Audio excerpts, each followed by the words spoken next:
ফরিদপুরে বাংলাদেশ জামাতে ইসলামের বিভাগীয় কর্মী সম্মেলনে ডাক্তার শফিকুর রহমান। বিস্তারিত নিউজে।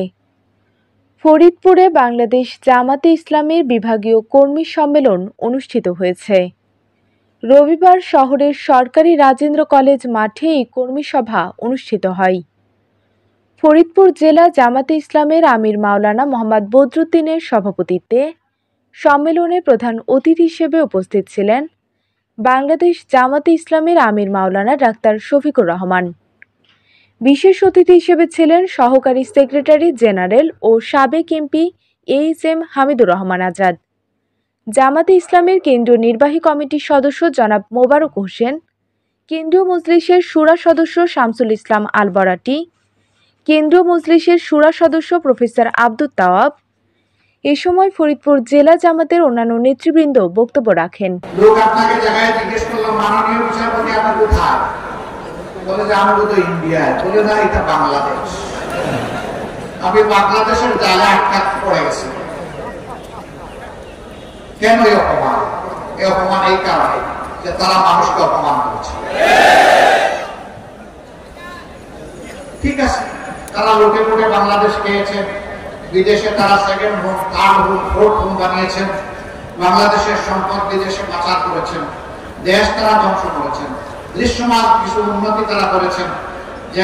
যে জায়গায় 1 লক্ষ টাকা দিয়ে উন্নতি করা যেত, উন্নয়ন করা যেত, সেখানে 5 লক্ষ টাকার বাজেট তারা নির্ধারণ করেছে। 1 লক্ষ কাজে লেগেছে, 4 লক্ষ তারা বিদেশে পাচার করেছে। এই ছিল তাদের উন্নয়নের খরচ। ঠিক আছে, বাদ দিলাম, তারা না হয় দেশটাকে ধ্বংস করলে, এখন আমরা করবো না। আমরা ওকে চুষে খাবো? আমরা ওকে চাঁদাবাজি করবো?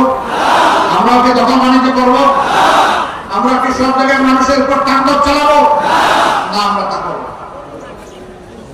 আমরা 5 আগস্ট আমাদের সহকর্মীদেরকে আহ্বান জানিয়েছিলাম, ধৈর্য ধরুন, শান্ত থাকুন এবং দেশকে ভালোবাসুন, মানুষকে ভালোবাসুন।